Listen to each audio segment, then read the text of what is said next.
प्रदेश में आग लगने के मामले लगातार बढ़ रहे हैं। बीते 4 वर्षों में ये सबसे ज़्यादा मामले इस वर्ष जो है वो नोट किए गए हैं। और वहीं बात की जाए तो जिस समय हम ये रिकॉर्ड कर रहे हैं 1800 से ज़्यादा लगभग 1900 के आसपास जो मामले हैं वो अभी तक रिपोर्ट किए जा चुके हैं। और ये जो मामले हैं वो लगातार बढ़ रहे हैं। इस बारे में बातचीत करने के लिए हमारे साथ एडिशनल पीसीसीएफ है। और सर आपका स्वागत है सबसे पहले तो। जानकारी यही आपसे चाहेंगे कि किस तरह से आग लगने के मामले कितने बढ़ चुके हैं और इससे पूरी वन संपदा को जो नुकसान है वो अभी तक कितना हो चुका है। तो लगभग हमारे आज की डेट तक हमारे पास 1872 केसेस आए हैं, जिसमें कि लगभग हमारी 20,000 भूमि पे आग फैल चुकी है, जिसको हमने कंट्रोल किया है। लेकिन हमारा वन विभाग का इसमें कम से कम 7.5 करोड़ के आसपास का नुकसान हुआ है।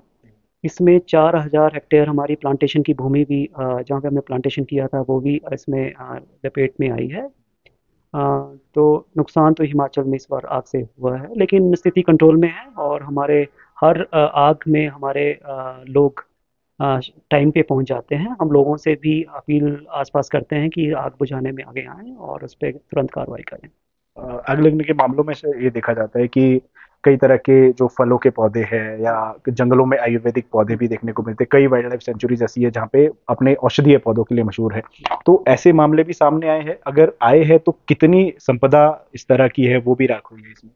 तो देखिए, जंगल में जहाँ जहाँ हमारे जंगलों में बायोडाइवर्सिटी ज़्यादा है, तो इस तरह के मामले नेचुरली हैं उसमें। उसकी असेसमेंट जो है वो मानसून के बाद की जाएगी। अ, नुकसान जब हम ये हमने जो मैंने बताया है, ये हमारा प्रिलिमिनरी असेसमेंट है। तो जैसे ही पोस्ट मानसून में फिर से हम उनको एरियाज़ को विज़िट करेंगे और पूरा आकलन करेंगे कि कितना इसमें लॉस हुआ है। एक और बात बताना चाहूँगा कि वाइल्ड लाइफ को भी इससे नुकसान होता है, जो कि उसको भी हम जब असेसमेंट करेंगे तो उसको भी हम इसको ध्यान में रखेंगे कि किस तरह से उसको हम एस्टिमेट में लाएँ। बीते 4 वर्षों की बात की जाए तो ये सबसे ज़्यादा मामले हैं। और पिछले साल की बात करें तो 680 के आसपास कुछ मामले आए थे। ऐसा क्यों है सर कि पिछले 4 वर्षों में, क्योंकि हम देखते हैं 2021-22 में कुछ 3-4 मामले ही देखने को मिले थे और इस वर्ष जो है 1800-1900 के आसपास पहुंच चुके हैं। ऐसा क्या लगता है आपको कि इस बार क्या अलग है कि इतने ज़्यादा मामले सामने आ रहे तो थोड़ा करेक्ट करूँगा कि 2022 में हमारे पास कोई 4,000 मामले आए थे, वो दैट वाज़ पीक। हैं। क्योंकि ये साइक्लिक प्रोसेस है, जैसे जंगल में फ्यूल लोड बढ़ता है तो फिर वो जलता है, फिर वो 3-4 साल लगते हैं उसको फिर उसमें फ्यूल लोड बनने में। वन विभाग आग लगने के सीज़न से पहले जंगल में कार्रवाई करता है, जैसे कई जगह हम फायर लाइन्स बनाते हैं, कंट्रोल बर्निंग करते हैं। इस साल भी हमने लगभग 800-900 के आसपास लोगों से मीटिंगें करी। अ, और मुझे लगता है कि 8-9 हज़ार हेक्टेयर भूमि पे हमने कंट्रोल बर्निंग करी। 1,000 स्क्वायर किलोमीटर पे हमने फायर लाइन्स क्लियर करी। तो हम तैयारी करते हैं, लेकिन इस बार क्योंकि तापमान में एकदम आपने परिवर्तन देखा कि शिमला में इतना गर्म कभी नहीं देखा हमने। तो नेचुरली चैलेंज तो है ही है, तो इसलिए फायर ज़्यादा इंटेंसिटी से फैल रही है। और लेकिन हम मॉनिटर कर रहे हैं और हमारा इस पे पूरा कंट्रोल है अभी सिचुएशन का। अभी हम देखते हैं कि कई ऐसे पौधे होते हैं जो रिकवर चीड़ के पेड़ की भी बात करते हैं हम्म।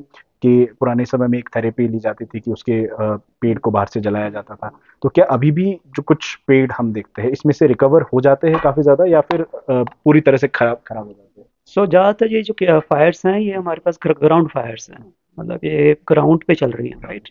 तो नॉट क्राउन फायर्स नहीं है, तो क्राउन फायर्स पे ज़्यादा नुकसान होता है। ऐसा नहीं कि क्राउन फायर्स के इंसिडेंट्स हिमाचल में नहीं हुए हैं, लेकिन वो बहुत कम है, उसमें नुकसान ज़्यादा होता है। तो ग्राउंड फायर्स में हमारे पेड़ जो हैं वो रिकवर हो जाते हैं। तो मॉनसून के बाद हमें आशा है कि जो भी हमारा नुकसान हुआ है उसमें काफ़ी हम भरपाई कर पाएंगे। एक बात कही जाती है कि जैसे लोग घासनियों में आग लगाते हैं उसका मुख्य कारण ये जंगलों में आग लगना भी रहता है। तो घासनियों में आग लगाने के पीछे का रीजन ये बताया जाता है कि घास अगली बार जो है अच्छे तरीके से खिलकर आती है। क्या इसमें सच्चाई है। देखिए, ये ट्रेडिशन तो काफ़ी लंबे समय से लोग कर रहे हैं, और हिमाचल के लिए नया नहीं है, काफ़ी दूसरी जगह पे भी लोग करते हैं इसके बारे में।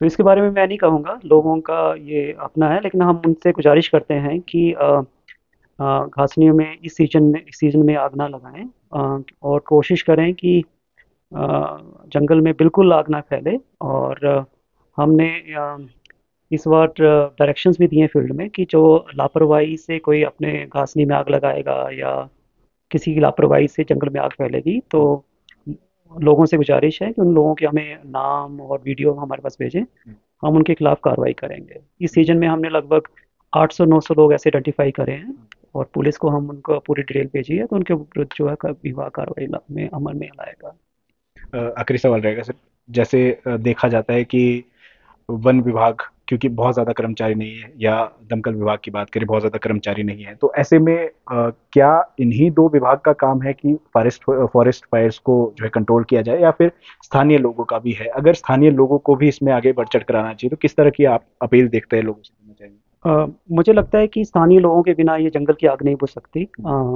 जहाँ जहाँ भी हमारे आग की घटनाओं में हमने तुरंत कार्रवाई करी है, तो आसपास के लोगों का काफ़ी योगदान रहा है। कि जगह पे हमारी महिला मंडल आई के महिलाएं आई हैं, कि जगह पे युवक मंडल के लोग आए हैं। तो मैं लोगों से अपील करता हूँ कि वन विभाग के 4-5 हज़ार लोग जो हैं वो इस इतने बड़े जंगल को आग से नहीं बचा सकते। तो और कुछ विभाग नहीं बचा सकते, तो आपको इसके लिए आगे आना ही पड़ेगा। आप जंगल से कई तरह के हमें जंगल से आपके अधिकार हैं जंगलों के ऊपर, राइट?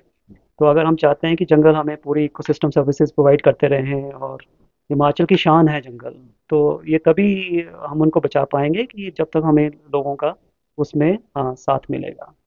बहुत बहुत धन्यवाद सर। तो हमारे साथ एडिशनल पीसीसीएफ पीके राणा जी थे, और इन्होंने पूरी जानकारी हमें दी है कि किस तरह से जो फॉरेस्ट फायर है उसको कंट्रोल किया जा सकता है, कितने मामले अभी तक आ चुके हैं, और बीते 3-4 वर्षों के बाद जो इतने ज्यादा मामले देखने को मिले हैं वो किस कारण से देखने को मिले हैं।